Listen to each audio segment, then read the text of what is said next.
Su hija le dijo, mire lo que me escribe este viejo cerdo, uno de los cargos más poderosos del gobierno, el tercero, digamos, en orden de jerarquía, el jefe de las policías. Ella trataba de amor a Monsalve y Monsalve también la trataba de amor a ella. En 3 ocasiones ella le dice que no quiere estar con ese hombre. Había una mancha del porte del tamaño de un puño de sangre dentro de las sábanas del hotel. Preguntarle por las acusaciones contra el subsecretario del Interior.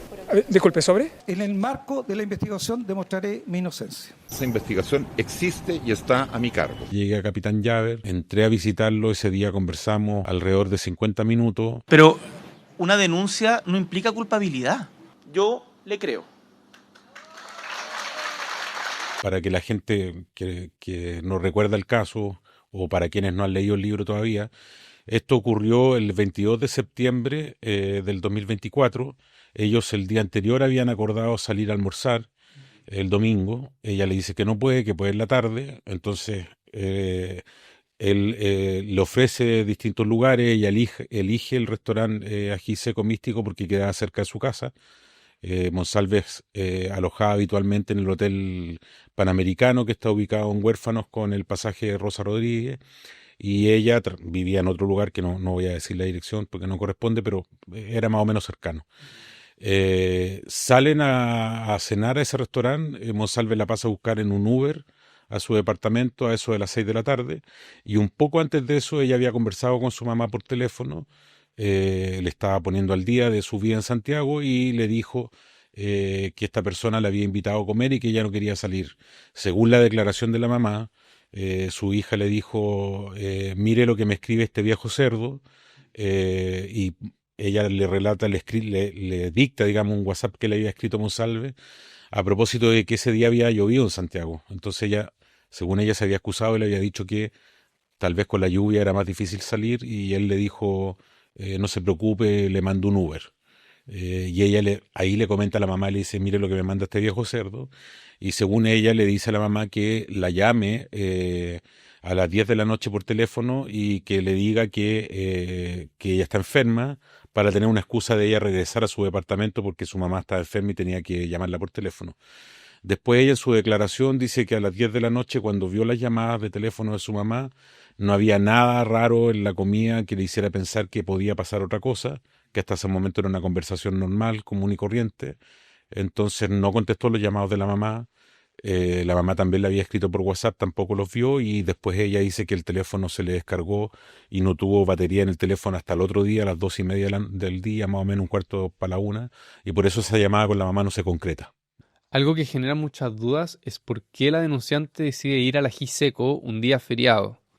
Bueno, ella, más que cómo lo explico yo, lo que explica ella en la investigación es que ella siempre pensó que la primera vez que salieron a almorzar el 1 de septiembre a un restaurante en el Mall Costanera Center, y luego el 22 de septiembre, ella siempre pensó que era un asunto laboral. En esos tiempos se había especulado mucho en la prensa que Monsalves podía salir del cargo porque iba a competir por un cupo en el Senado, en la región de la Araucanía o del Biobío, por ahí, y en esos dos circunscripciones. Y ella siempre ha comentado que ella pensó que Monsalve la estaba llamando para tener una reunión de trabajo, que seguramente en esa reunión le iba a decir que podía ser parte de un futuro equipo para la parlamentaria, etcétera. Pero ella hasta el día de hoy niega que la invitación haya sido por un tema personal. Siempre pensó que era un tema laboral y ella lo aceptó y fue a comer, digamos. Y bueno, luego ocurre una de las situaciones más importantes, que es cómo se trasladan en un taxi del Ají Seco al hotel.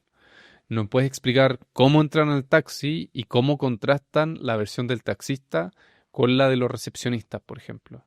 Bueno, esa parte de la historia no está relatada por ellos porque ninguno de los dos recuerda lo que ocurrió después de que salieron del restaurante de Giseco Místico, de esa noche del 22 de septiembre.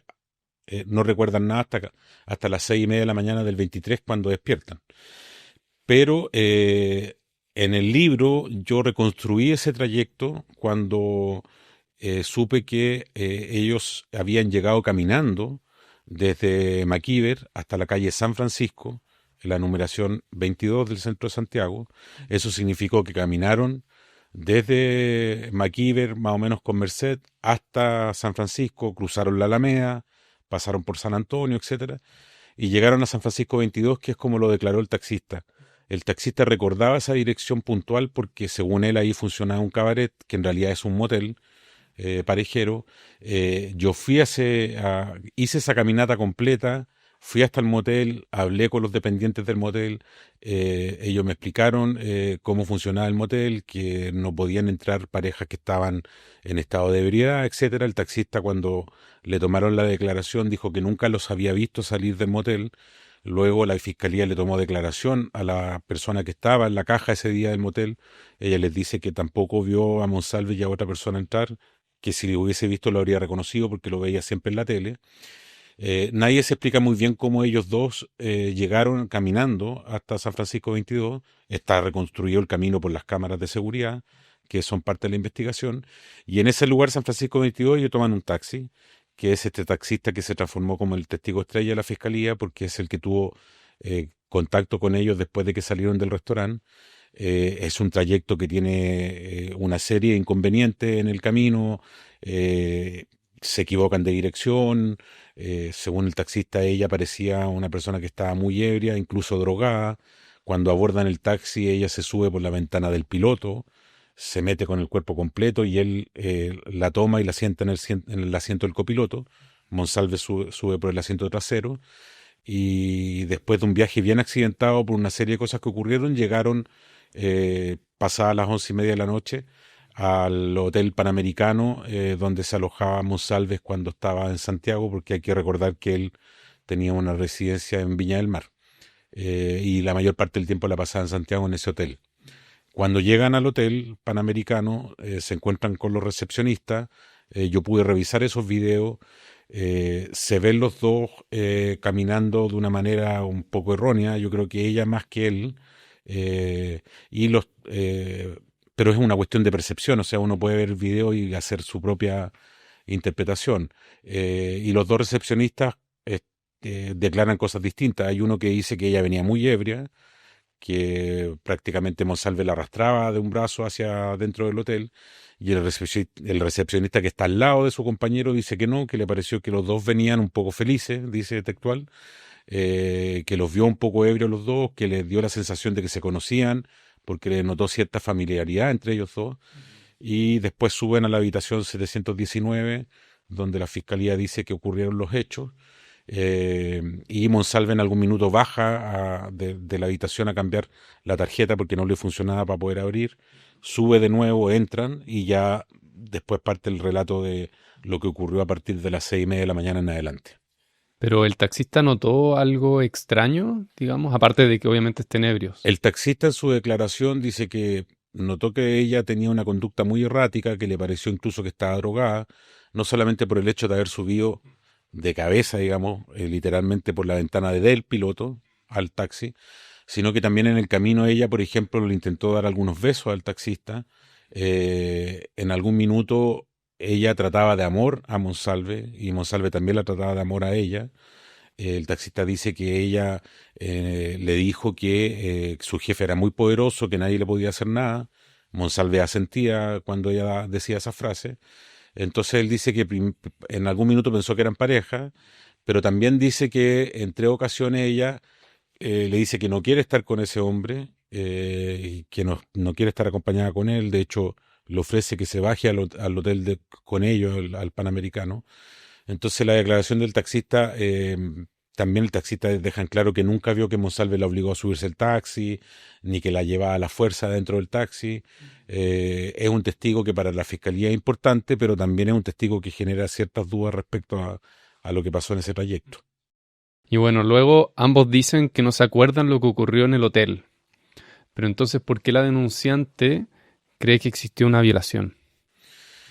Bueno, hay una serie de elementos que ella entrega en su declaración que están apoyados con un peritaje del Servicio Médico Legal, que no es concluyente respecto a un acto sexual, pero sí recoge gran parte de su relato, de las molestias que tuvo en esos momentos, del sangrado que tuvo esa noche en la habitación, que después se recogió dentro del hotel. Había una mancha del porte del tamaño de un puño de sangre dentro de las sábanas del hotel, y se considera eso importante para la Fiscalía, porque acá no hay que olvidar que hay un tema, es correcto lo que tú dices, que ella no recuerda nada, él ni ella recuerdan nada, pero también hay que considerar que los delitos de violación en Chile, hace bastante años, ya no solamente el servicio médico legal es la gran prueba que tiene que tener la Fiscalía para probar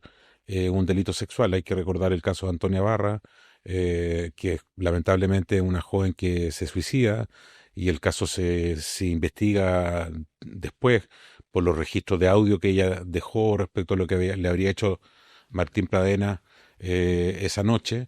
Entonces también hay un tema a discutir respecto a al consentimiento. Así más allá de si tú puedes saber o no o recordar que abusaron de ti una noche, el tema que se considera es si ella estaba en condiciones ese día para consensuar algún acto sexual con ella. Eso es lo que ha apuntado la abogada y lo que ha apuntado, digamos, la Fiscalía en sus alegatos. ¿Y nos puedes explicar en qué momento Monsalve se preocupa de haber perdido la memoria y por qué va la PDI al domicilio de la denunciante? Sí, mira, ahí hay varios elementos que la Fiscalía alegó dentro de las audiencias de formalización, porque lo cierto es que de los primeros días él se preocupa, según su declaración, se preocupa básicamente porque no recuerda lo que ocurrió. Él cree que eventualmente el video que podría haber de cámaras de seguridad de él caminando por la calle ebrio, siendo ministro de Seguridad, ministro de Interior subrogante en ese minuto, junto a una subalterna, le podía provocar problemas respecto a si ese video llegaba a manos de un periodista, de un medio de comunicación o de alguien en redes sociales, y principalmente esa era su preocupación al inicio. Según él, cuando conversó con ella en su oficina, ninguno de los dos recordaba nada, no pudieron reconstruir lo que había pasado esa noche, y lo que dice ella es que lo que más le preocupaba a él era su carrera política, su cargo, etcétera. En la segunda oportunidad, ya en octubre, cuando conversan, vuelven a hablar sobre el tema, ninguno de los dos recuerda nada. Ella dice que le dice si es que puede hablar con las policías para saber si se pueden recoger cámaras de seguridad del hotel o del restaurante. Se lo exige y Monsalve, de acuerdo a eso, dice que se va a comunicar con la Policía de Investigaciones. Entonces, el 10 de octubre citan a la ex jefa de inteligencia de la PDI, Cristina Vilche. Ella va a La Moneda a una reunión donde está él, Monsalve, con el jefe de gabinete de ese tiempo, Gabriel de la Fuente. Monsalve le relata a ella lo que ocurrió. Ella le parece extraño el relato y se queda con la misión de poder investigar y reconstruir los hechos para saber qué le había pasado al subsecretario del Interior, porque ella plantea que en ese minuto era una persona que era una alta autoridad de gobierno que podía estar eventualmente en peligro, que podía ser extorsionado. Hay que recordar que Monsalve cree también que le hicieron algo al teléfono, entonces le llevan su teléfono y lo perician. Y ella le dice que la posibilidad que hay es recoger cámaras de seguridad. Él le dice que bueno, y ella llama a un equipo de inteligencia de la PDI junto con gente de la brigada de antisecuestro, la VIPE de la PDI, que trabajan de manera muy rápida recolectando imágenes a lo largo de Santiago y en todo Chile, porque se dedican a eso cuando hay alertas de secuestro y cosas así. Y recoge las imágenes y se las muestran a él el 14 de octubre. Él se las muestran, él no recuerda nada, lo muestran entrando al hotel. La verdad es que él dice que no recuerda cómo se bajó el taxi o cómo llegó al taxi, etcétera. Y él manifiesta una preocupación muy grande respecto a ella, a la víctima, porque él dice que la víctima el 4 de octubre se va con licencia a la casa, que la intentan contactar y que no contesta el teléfono, que no se comunica con nadie, hasta el 10 de octubre cuando se junta con la persona de la PDI, con Cristina Vilche, y él les dice que como está tan preocupado, necesita saber si ella está bien o no. Ellos a través del teléfono celular de ella, del número, geocalizan el número y se dan cuenta que está en el centro de Santiago, y después dan con la dirección de ella en el centro. la policía de investigaciones, hay dos detectives que van a comprar un sándwich para ir a dejarle a la casa. Compran uno, se equivocan porque había una persona que se llamaba igual, van y compran otro en un restaurante peruano que se llama Don de Guido, en el centro de Santiago, y le piden al conserje entregárselo personalmente. Ella se niega a bajar y finalmente se topan con su papá. Este detective simula hacer un delivery, entrega el sándwich, entrega una bebida en lata y después se comunica con Cristina Vilche y le dice que la persona está bien y que está en la casa. Y así se lo comunican también a Monsalve. Eso es lo que la policía acusa como un asedio de parte de la policía hacia la víctima. Y luego, el martes 15 de octubre, Gabriel Boric se entera de que existe una denuncia.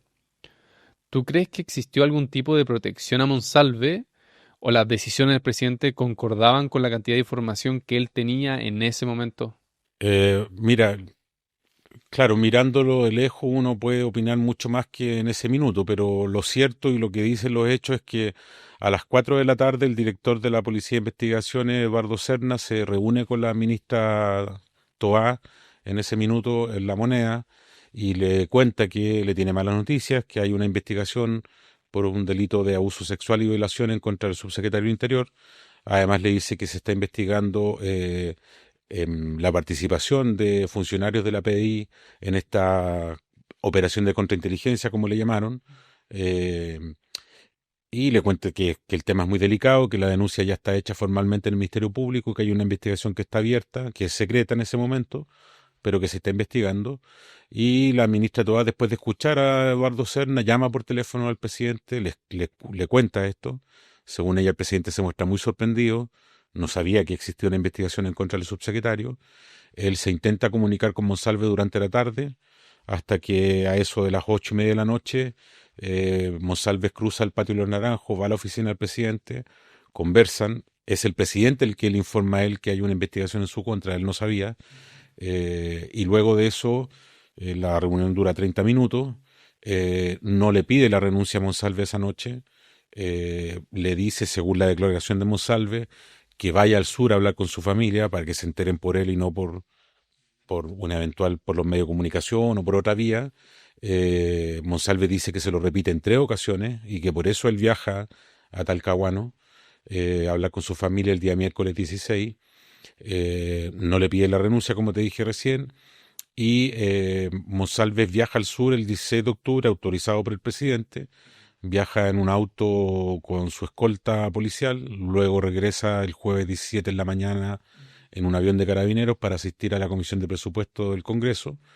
Entonces, lo cierto es que entre que se enteró el presidente el 15 de octubre y el 17 de octubre, que es cuando se destapa todo en el diario La Segunda, a Manuel Monsalve no se le pidió la renuncia, se le permitió viajar al sur y por lo que uno entiende de la declaración de él, es que Boric le creyó su versión porque le dijo que no tenía por qué dudar de lo que él le estaba contando, que básicamente era que había salido a comer con una subalterna, que habían tomado pisco sour y que no recordaban nada, que habían amanecido los dos en el Hotel Panamericano. Y justamente en esa comisión de presupuesto hay 2 interacciones que me gustaría que explicaras. La de Monsalve con Toá y también la del diputado Mellado con Monsalve. Ujú.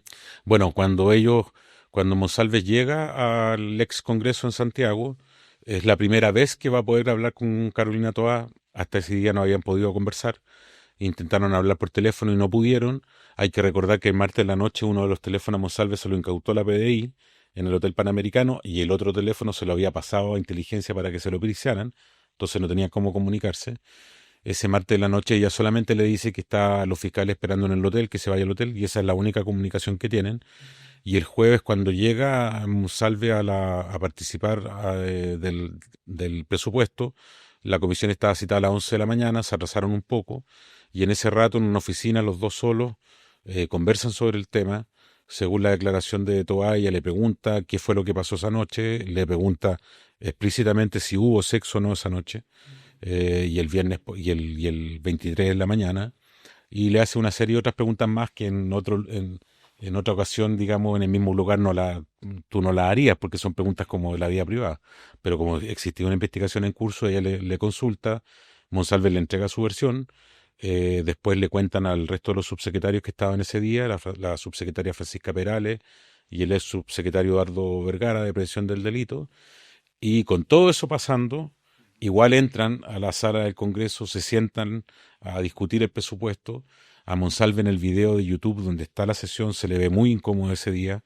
Yo recuerdo que cuando vimos el video, yo lo vi varias veces en ese día y después cuando escribí el libro, yo noté que estaba muy incómodo cuando se comienzan los parlamentarios y ellos mismos a mostrarse los teléfonos, cuando ya se había publicado la portada de la segunda que denunciaba el hecho. Y en ese, bueno, momentos antes de eso, cuando todavía no salía la portada de la segunda, el diputado Mellado, se ve en el video que el diputado Mellado se acerca al oído de Monsalve y le dice algo. Y él se ríe y Monsalve muy serio hace un gesto negativo.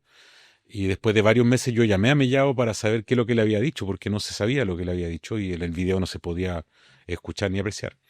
Y el diputado Mellado me dice que lo vio tan tenso ese día en la mañana que Monsalve no había saludado uno por uno a los parlamentarios como lo solía hacer y que lo notó tan serio que se le acercó al oído y le dijo el diputado Mellado, el diputado por la Araucanía, y le dice: oye, weón, así que vaya a ir de diputado por la Araucanía, haciéndole un chiste, y Monsalve hace sí y le responde que no, por eso hace ese gesto. Y el diputado Mellado, cuando yo hablé con él para el libro, me dice: bueno, yo no tenía idea de lo que iba a pasar, yo traté como de distender un poco el ambiente, no sabía que él ya tenía esta acusación en la espalda y que en cualquier momento se iba a saber a través de la segunda, porque ellos ya sabían que venía la publicación. Y claro, y Monsalve por su lado, en su entorno, cuando yo conversé con ellos, me dijeron que una de las cosas que él tenía mayor temor es que los parlamentarios en esa sesión le echaran en cara la publicación de la segunda.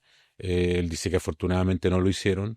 Y después, bueno, toda da un punto de prensa muy breve y regresan a la moneda ya para que Monsalve presente su renuncia y se vaya del gobierno. Y bueno, ese día tú destapas este caso en la segunda. ¿Cómo fue todo el proceso de publicar una noticia de esta envergadura y por qué deciden omitir que era una violación? Bueno, yo en la mañana temprano, el 17, muy temprano, recibí una llamada de una fuente que tengo, que conozco hace mucho tiempo, y me comentan que existe una investigación en contra del subsecretario Monsalve, bien delicado. Había que chequear la información, yo se lo comento a mi jefe directo en el diario. Nosotros en ese momento teníamos una reunión de pauta, después tuvimos una reunión los tres con el director, el subdirector y la editora general. El director me dice: bueno, hay que chequear la información. Yo comienzo a hacer llamados y con fuentes distintas que no se conocen entre sí pude confirmar que efectivamente existía una investigación por abuso sexual y por violación en contra de Monsalve en la Fiscalía Centro Norte. Y bueno, después nosotros hicimos los llamados de rigor, yo me traté de comunicar con él, no pude hablar con él porque no sabía que ya le habían incautado el teléfono, la ministra Toá tampoco me quiso responder el teléfono, y bueno, nadie del gobierno quiso hablar. Así es que cuando ya cumplimos con chequear la información y con llamar a la contraparte para tener su versión, ya estábamos en condiciones de publicar. A eso de las 12:15, 12:20 se publicó la portada de la segunda. Y decidimos publicar el abuso sexual y no la violación porque era un tema muy delicado, a pesar de que uno tiene todo ultra chequeado. De todas maneras, hay que comprender, para que la gente entienda, que no es fácil llegar y sacar una noticia así, no porque uno lo esté censurando, ni mucho menos, sino que es una acusación muy grave en contra de la tercera autoridad del país, y a nosotros nos pareció que era suficiente con constatar que existía una investigación en su contra, que era por abuso sexual, y bueno, un par de horas después el diario La Tercera publicó que además era por violación. Y luego Manuel Monsalve renuncia en La Moneda. Quiero informar que he presentado mi renuncia al presidente de la República. Lo he hecho porque, como ustedes saben, durante esta semana se ha presentado una denuncia en mi contra y quiero, respecto a esa denuncia, reafirmar que tengo la absoluta convicción de que no he incurrido en ninguna conducta constitutiva de delito. por lo cual, en el marco de la investigación, demostraré mi inocencia. ¿Cómo explicas de que hayan dejado a Manuel Monsalve renunciar en un punto de prensa en La Moneda? Bueno, mira, ese día, después del Congreso, cuando ellos ya se había publicado la noticia en la segunda, la ministra Toá dijo que no era el Congreso el lugar donde ellos iban a dar una explicación y dijo que se iban a reunir en La Moneda. Él habló con el presidente de la República. Según Boric, él le dijo que en esas condiciones era inviable que él siguiera en el cargo. Monsalve le hizo un alcance de que su abogado en ese minuto le dijo que era importante respetar la presunción de inocencia, como en el último intento de que no lo sacaran del gobierno. Boric le dijo que no, la presión de la prensa en ese minuto era muy alta. Hay que recordar que un rato antes el fiscal Armendáriz se encontró con la prensa en la explanada del Centro de Justicia y ya además ya había confirmado la información de la segunda. Esa investigación existe y está a mi cargo. Entonces ya el tema se estaba transmitiendo en directo prácticamente como una cadena nacional en todos los canales de televisión, en todas las radios.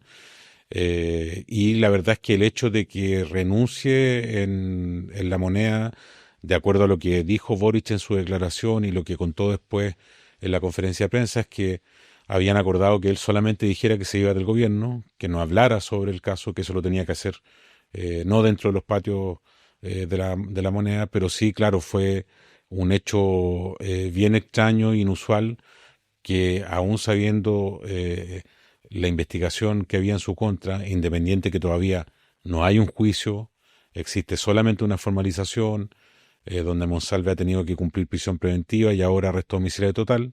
Es importante recalcar eso, no hay un juicio, la investigación no ha terminado. De todas maneras, era extraño que por el tenor de los delitos de los que estaba siendo acusado, tuviera la oportunidad de presentar su renuncia dentro del patio de los Naranjos de La Moneda. Luego, unos días después, la ministra de la Mujer se involucra en una polémica al intentar defender al actual gobierno. Si yo siempre le creo a la víctima, no necesito conocer el contenido de la denuncia. Con que haya una denuncia, bajo esa mirada, es suficiente para que esa persona se vaya. Pero si el presidente requiere más información, es porque hay un espacio de duda. Yo creo que ahí hay tres elementos que son relevantes. A ver. Uno, que no estamos hablando de un portero de un servicio público. O sea, estamos se le cree hablando más de a la nada más y víctima nada cuando menos el atacante es un portero que cuando es un ministro. Perdón, pero eso no es algo que yo he dicho. A pesar de la polémica, ¿no te parece injusta la crítica hacia ella por la forma en que se enteró, tal como tú lo relatas en el libro? Sí, bueno, la ministra Orellana, no quiero calificar yo de injusto o injusta las críticas, pero lo que sí quiero decir a través de los hechos es que la ministra Orellana, así como otros ministros y ministras del gabinete, no sabían nada respecto a esta denuncia. Esto quedó encapsulado entre la ministra Toá y Boric y después su gente de más confianza del segundo piso, principalmente su jefe de gabinete Carlos Durán y su ex jefe de asesores presidenciales Miguel Crispi. La ministra Toá queda fuera de las decisiones que se toman a partir del martes 15 en la noche. La ministra Orellana venía llegando el jueves desde Ginebra en la mañana, se bajó del avión, se fue a La Moneda, consultó en el segundo piso si era verdad que había una denuncia en contra de Monsalve. En el segundo piso no le dijeron absolutamente nada, le dijeron que no sabían. Ella se encuentra en uno de los pasillos con el presidente, le pide una reunión, le pide explicaciones. Naturalmente era la ministra de la Mujer, era parte del comité político. Ella le dice, yo no conozco exactamente lo que conversaron ellos dos, pero por las fuentes que yo tuve, lo que yo sí sé es que ella le hace un reclamo al presidente respecto a por qué ella no estaba enterada, le presenta su renuncia en ese momento, el presidente no se la acepta, básicamente no se la acepta porque que le aceptara la renuncia a la ministra Orellana iba a significar arrastrar a la ministra Toá y la crisis iba a ser aún mayor. Pero claro, para ser, digamos, justos con ella, hay que decir que más allá de que muchas personas del gobierno explicaron mal las cosas o tuvieron malas vocerías, el mayor ejemplo de eso es el propio presidente en su conferencia de prensa en Lampa, el 19 de octubre, la ministra Orellana no estaba enterada de nada y tuvo que actuar sobre el momento con la información o con la poca información que tenía. No hay que olvidar que ella, además de este video que nosotros vimos recién, el mismo día que renunció Monsalve, habla Toa y después ella tiene que salir a dar explicaciones de un hecho que desconocía completamente. Bueno, justamente después en Lampa, Gabriel Boric hace un punto de prensa de aproximadamente 50 minutos. Como señalé, ese martes nosotros tomamos conocimiento que existía una denuncia por delitos sexuales. El que haya una denuncia, como todos ustedes saben, no presume la culpabilidad. Sobre lo primero, el subsecretario Monsalve me comentó ese martes en la noche que él había revisado las cámaras del hotel. Disculpe que le insista, pero si usted se entera el martes que hay una denuncia sexual, más allá de los detalles, que todavía usted no los conoce, como dice, ¿por qué no le pidió de inmediato la renuncia y esperó 48 horas? Usted dice que también es rápido, es 48 horas rápido cuando estamos hablando de una denuncia de abuso sexual.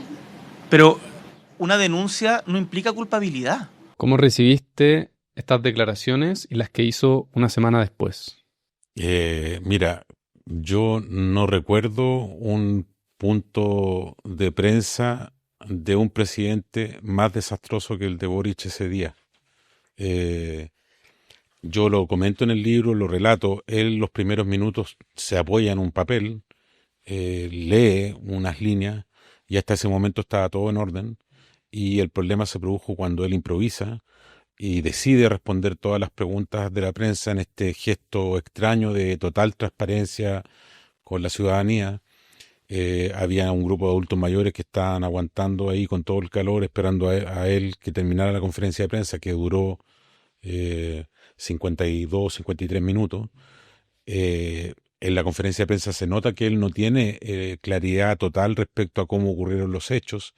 Él tampoco tiene claridad respecto a lo que quiere decir. O sea, él en un gobierno que se había definido como feminista, él habla de que una denuncia no implica culpabilidad. Todos sabemos que es así, que la vida funciona así, pero ellos en campaña y dentro del gobierno habían dicho otra cosa. Siempre había que creerle a las víctimas. Él en ese punto de prensa, incluso cuando hablan de la noche en que salieron a comer, él dice que la víctima, que cada uno sabe lo que hace, que cada uno sabe lo que toma. Él dice también, bueno, ahí se refleja que le creyó a Monsalve el martes 15 cuando hablaron en La Moneda, y hace una serie de afirmaciones, como por ejemplo cuando le preguntan por las cámaras de seguridad, por una investigación por obstrucción a la justicia que se abrió debido a cómo la PDI obtuvo esas pruebas. Él lo compara a cuando él vivía en un edificio y le pedía las cámaras a un conserje. Cuando en algún momento vivía en un edificio y pasaba algo en el edificio, uno le pedía al conserje revisar las cámaras, como a ver qué pasó. Hay un periodista le dice, presidente, usted estudió Derecho, usted debería saber este tema.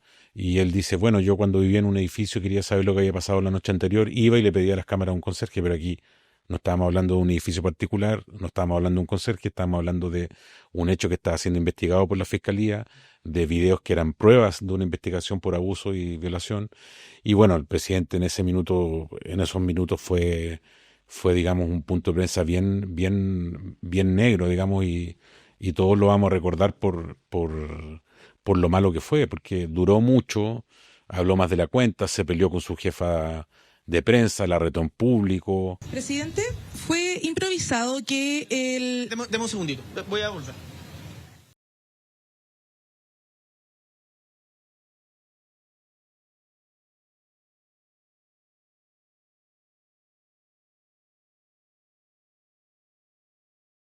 Salió todo eso en directo, toda la gente lo pudo ver en las casas, y yo creo que fue bien errado. Bueno, tanto así que estuvo después 108 días sin hablar con los periodistas. ¿Cómo recibiste las declaraciones de Boric y Toa una semana después? Ah, sí, perdón, me habéis preguntado eso, sí. Bueno, días después, cuando él, digamos, ya habla por última vez con la prensa, recuerdo que ese mismo día el grupo Las Tesis había sacado un comunicado de prensa donde decían que estaban algo así como consternados, muy asombrados por lo que estaba pasando. Hay que recordar que en ese minuto también estaba en la agenda el tema del exfutbolista Jorge Valdivia, que también estaba, digamos, formalizado por 2 delitos de violación.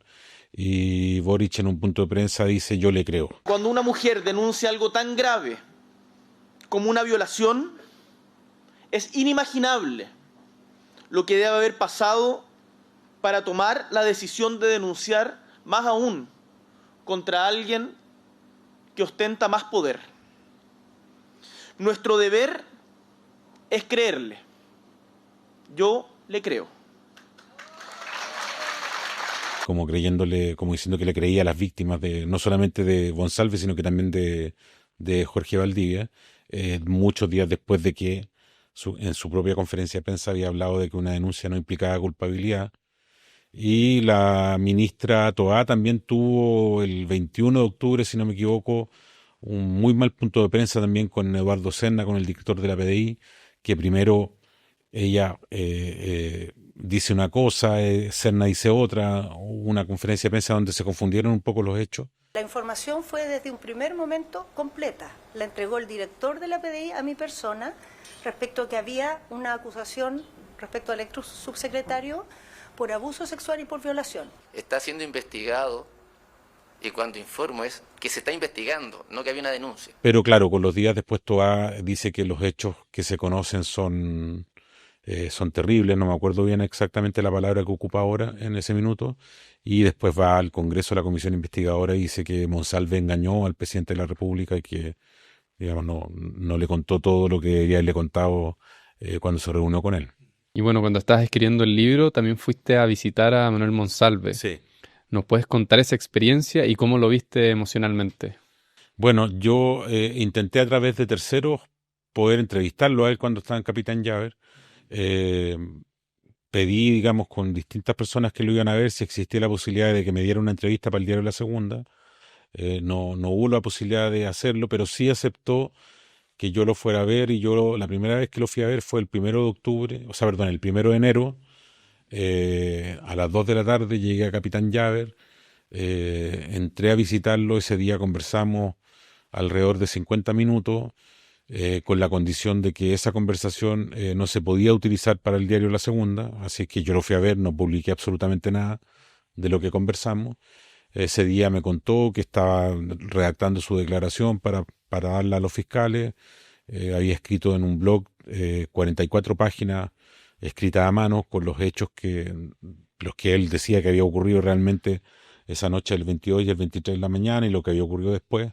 También él contaba ahí cómo esta persona había llegado a trabajar al gobierno, etcétera, etcétera. Y luego de eso hubo 3 visitas más donde conversamos un poco de cómo seguía el caso, cómo estaba su defensa, que la cambió en algún minuto y ahora está con un defensor penal público. Lo visitaba permanentemente su familia, su esposa y sus 2 hijas. Yo lo vi bien entero, me llamó la atención, porque no lo vi, digamos, o sea, lo vi afectado como uno puede estar afectado cumpliendo prisión preventiva en un lugar. No es que estuviera feliz o contento, pero sí lo vi tranquilo, y él siempre me manifestó que, tal como lo dijo el primer día cuando renunció a La Moneda, que él era inocente, que no había cometido ningún delito y que iba a luchar por probarlo en un juicio oral cuando la justicia determine que vayan a juicio, digamos.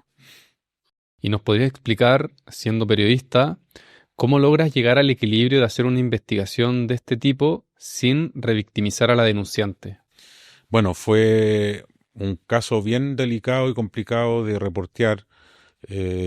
Nosotros tomamos muchas precauciones, yo tomé muchos resguardos, no solamente en el libro, sino que a medida que yo iba publicando en el diario La Segunda los distintos avances de la investigación, hay mucha información respecto a ella que no está en el libro, que quedó afuera, que no tiene que ver con la investigación. Yo, por ejemplo, en el libro no identifico el lugar donde ella vive, no identifico, por ejemplo, el liceo o el colegio donde estudió. No se utiliza su nombre real, se utiliza una inicial que yo lo hago con la letra B, con la letra B alta, digamos, B larga. entendiendo que es un proceso, que es un caso que es muy delicado y que además no tiene juicio. O sea, el cuidado que yo tuve con ella también lo tuve con él, porque él hoy día está efectivamente formalizado por 2 delitos, pero no hay un juicio, no es culpable. Es una investigación que aún no se cierra. Yo te diría que el trabajo fue de harta responsabilidad, de mucha rigurosidad. Yo no dependí de mi trabajo de las filtraciones que podían haber del caso.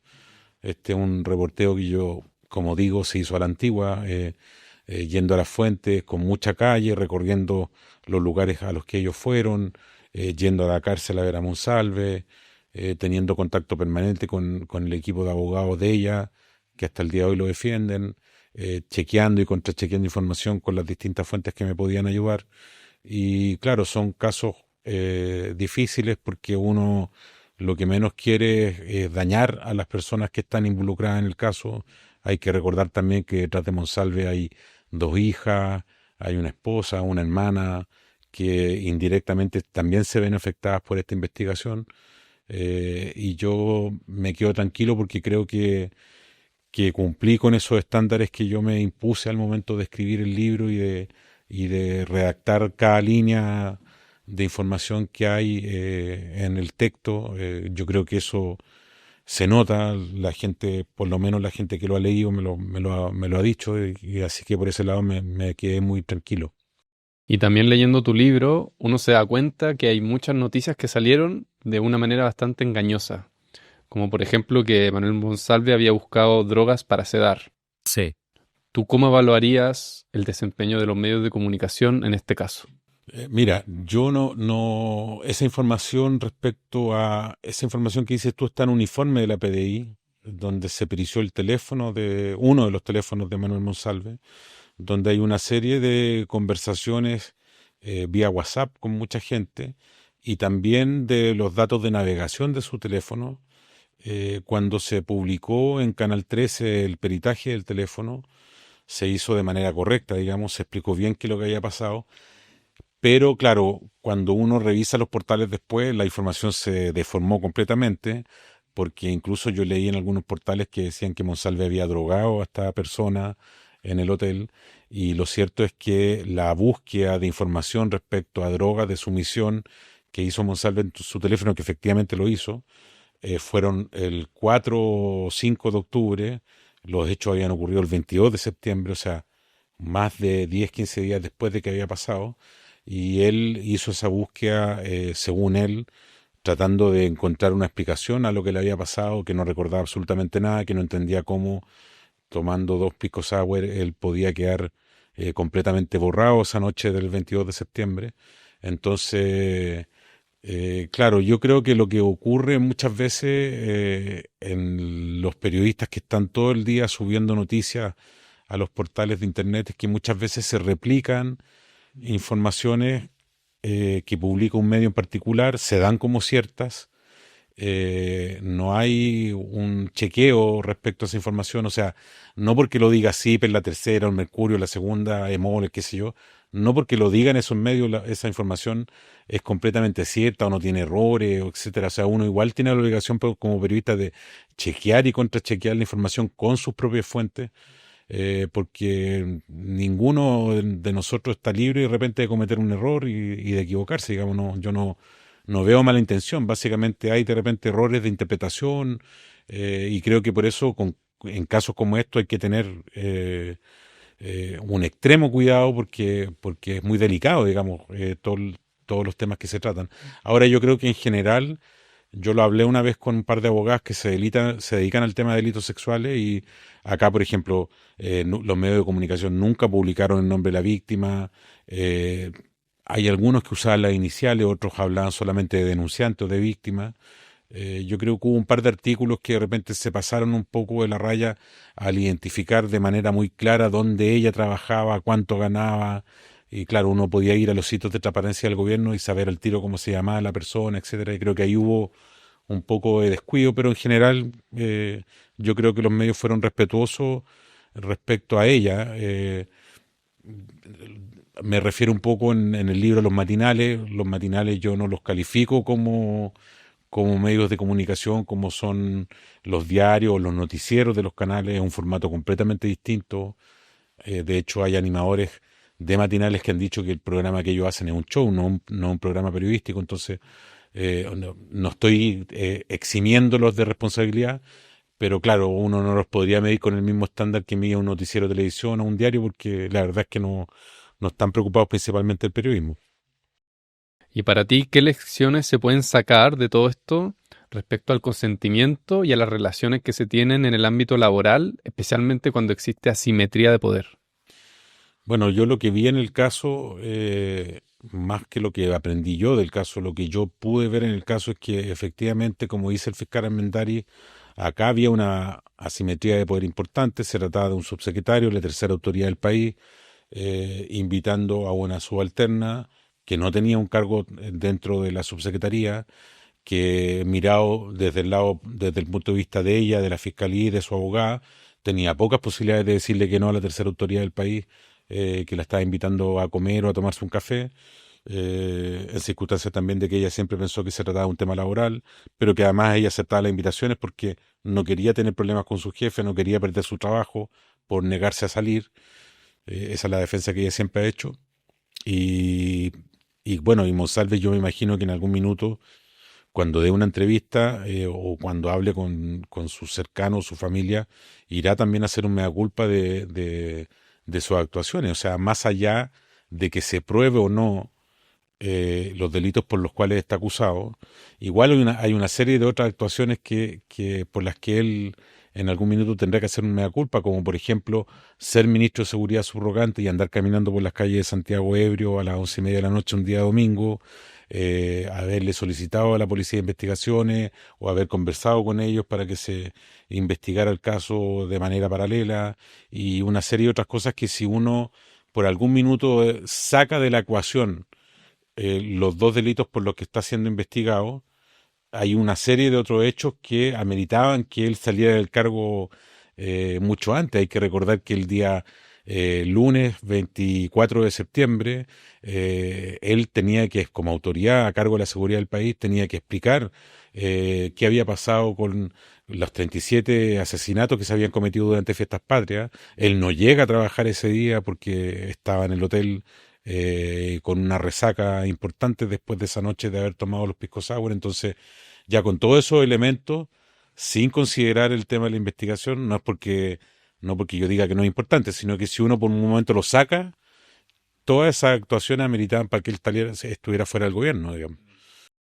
Y según toda la información que se tiene, la investigación que pudiste hacer y todos los testigos, ¿tú crees que hay una conclusión clara o que se incline hacia un lado, digamos? No, yo creo que todavía falta mucho. Hay un informe, por ejemplo, del Centro de Atención de Víctimas de la PDI, que se incluyó hace poco en la carpeta de investigación, que es bien importante, que la institución se conoce como las siglas del CABAS, que son peritos, digamos, expertos en este tema, que entrevistaron a la víctima durante 3 o 4 días.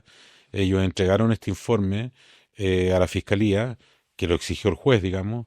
Es un informe que no prueba la veracidad de sus dichos y hechos, sino que hace un cálculo respecto al daño que ella ha sufrido por los hechos que se investigan del 22 y 23 de septiembre, y hay una serie de otros testigos que van a prestar declaración, que ya prestaron o que en el futuro van a entregar su testimonio. Hay un hermanastro de ella que la Defensoría Penal Pública llamó a que declarara.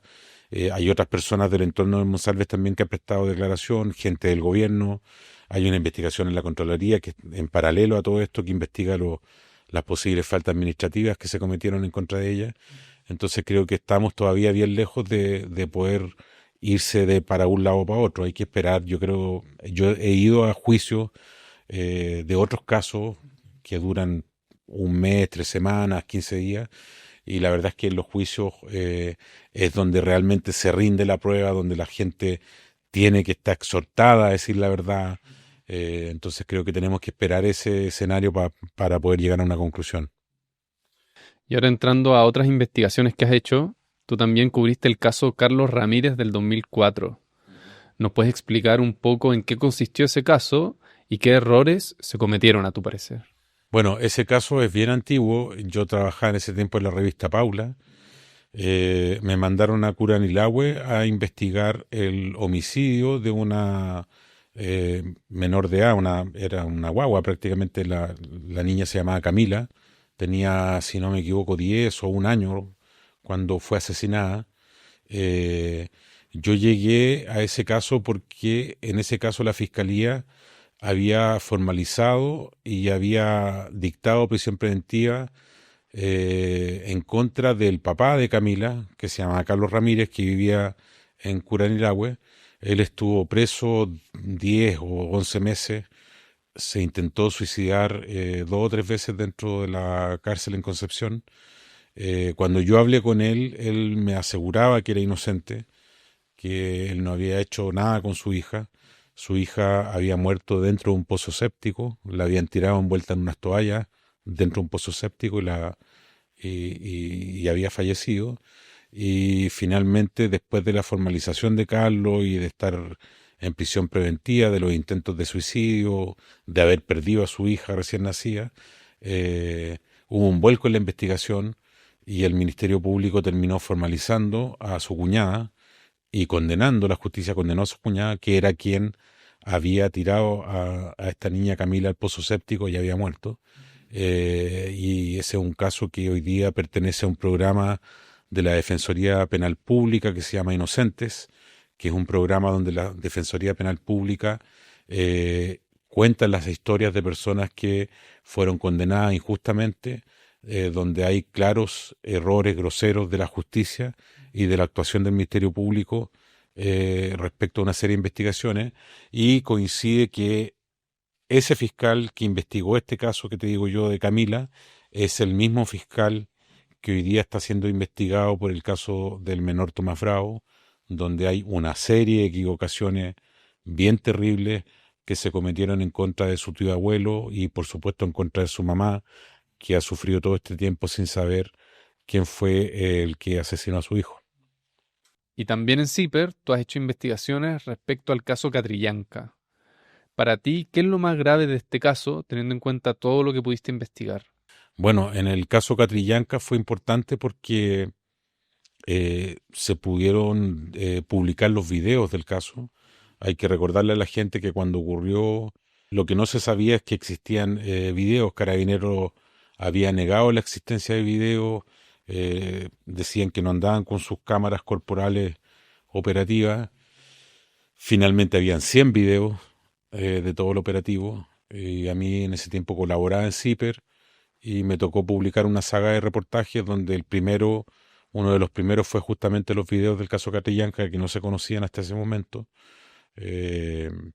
Y fue bien importante porque era justamente lo que no se sabía del caso. Se había podido reconstruir cómo los carabineros le habían disparado por la espalda, el lugar donde había ocurrido, que era Temucuicui, pero claro, la pieza clave eran los videos. Yo tuve una fuente que en ese momento me los entregó, se publicaron en CIPER, generó una gran controversia la publicación de los videos, y ahí yo tuve la oportunidad en CIPER de más o menos en 1 mes y medio publicar 5 o 6 reportajes de todo el caso, y me tocó ir a las formalizaciones al sur, y después el caso, digamos, lo seguí llevando cuando trabajé en otros medios, y bueno, es un caso que a mí también me gustó mucho porque tuve la oportunidad, por ejemplo, de ingresar a Temucuicui.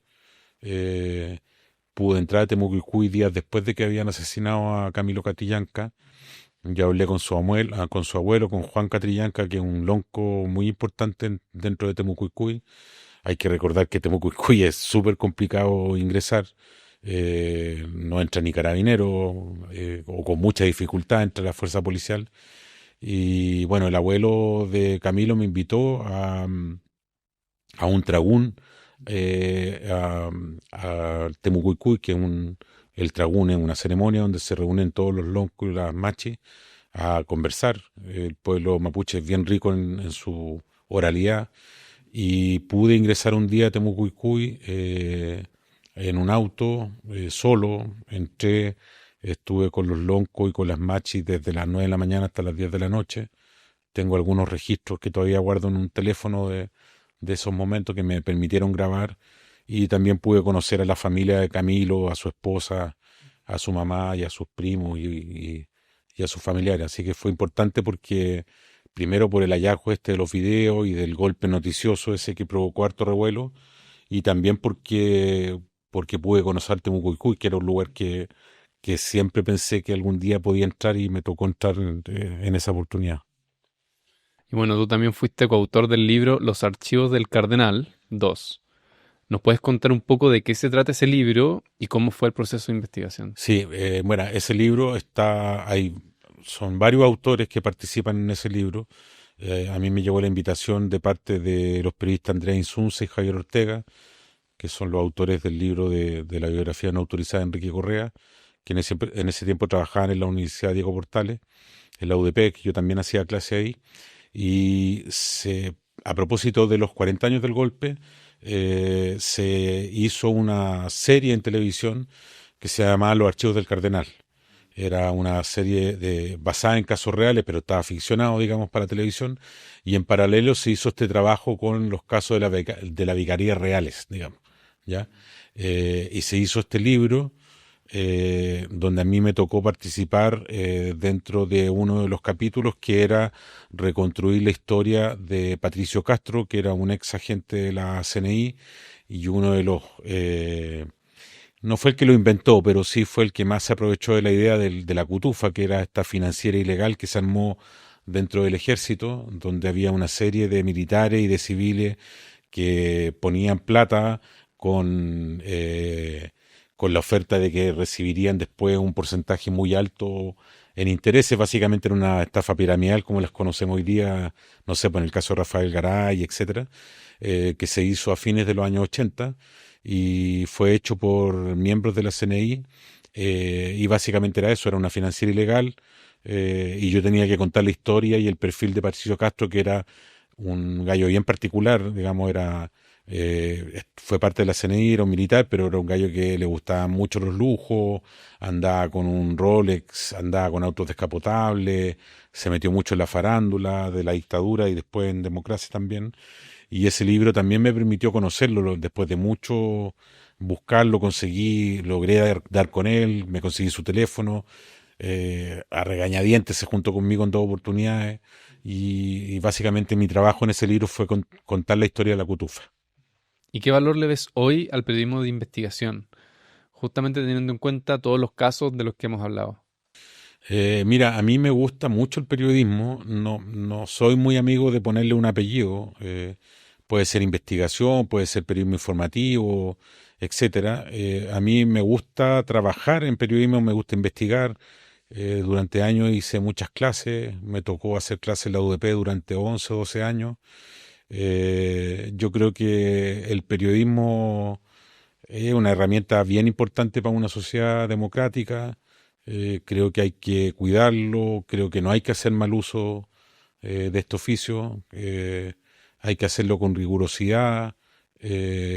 No creo mucho en algunos periodistas que dicen que uno toma una posición cuando hace periodismo. Yo he pasado por distintos medios de comunicación, con distintas líneas editoriales, y la pega siempre ha sido la misma, digamos. O sea, uno trata de investigar, de verificar la información, de dar cuenta de cosas que la gente no sabe o que están ocultas, como el caso Monsalve, como el caso de los videos de Catrillanca que estaban ocultos. Cuando estaba en Declining me tocó publicar la foleta a Soquimich del ex ministro del Interior, Rodrigo Peñailillo, que también provocaron su salida del gobierno, y eso lo hice cuando yo trabajaba en el Clinic. Entonces, en distintos lugares yo he intentado siempre hacer la pega bien, digamos, y el periodismo también me ha dado también hartas satisfacciones de poder conocer a personas que en otra profesión seguramente no podría llegar a conocer, y conocer lugares como Temuco y un montón de otras cosas que si hubiese estudiado otra cosa no habría podido. Así que yo la verdad es que soy bien agradecido de este oficio, le tengo harto cariño. Y como última pregunta, en la dedicatoria mencionas a Samir Nasal, a quien agradeces por haberte enseñado a borrar. ¿A qué te refieres exactamente con eso? Bueno, que mi dedicatoria es para mi abuelo, que me enseñó a leer y a escribir cuando tenía 5 años.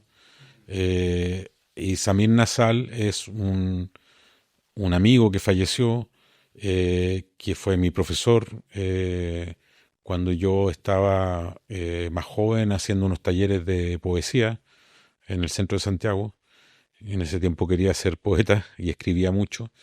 Y yo escribía mucho en general, y todos los que participábamos en ese taller escribíamos mucho. Entonces Samir decía que lo importante no era escribir mucho, sino que era saber borrar. Era no enamorarse de su texto, de saber que el texto podía corregirse, y corregir implicaba a veces borrar algunos versos que no calzaban, de los cuales uno estaba completamente enamorado, pero que en realidad no servían. Y claro, lo recordé porque en el libro me pasó eso. También había, yo no sé, podría haber escrito 500 páginas, pero sabía que el libro no podía tener 500 páginas, que tenía que ser más acotado, que además tenía que terminarse porque era un instant book, entonces era un libro que iba a la par casi de la investigación. Entonces tampoco iba a estar toda la vida escribiéndolo. Y efectivamente en el libro hubo muchas cosas que borré que a mí me gustaban o que me parecían interesantes, pero que seguramente a los lectores le habrían parecido redundante o de repente medio aburrido. Entonces traté de que la lectura fuera ágil, que el libro se pudiera leer rápido. A mí me encantan los libros que uno agarra y que puede leer en 3, 4 días. No me gustan esos libros que uno está semana y semana leyéndolo. Así que esa dedicatoria para Samir era básicamente porque justamente me enseñó a borrar. De repente cuando uno trabaja en el diario, en el día a día, uno tiene 5.000 caracteres para escribir la nota y para contar la historia, y no hay, que es lo que yo le decía a mis alumnos, no hay 5.500, 6.000, 8.000, no, hay 5.000, y en 5.000 tú tenés que contar una historia que parta y que termine. Entonces hay que saber borrar, pues a veces uno tiene 5.500, 6.000, 7.000 caracteres, y por más importante que sea la información, hay que tener un poder de análisis, borrar todo y cumplir con los estándares que a uno le piden en el lugar donde trabaja. Pablo Basadre, muchas gracias por haber venido. Gracias a ti por la invitación.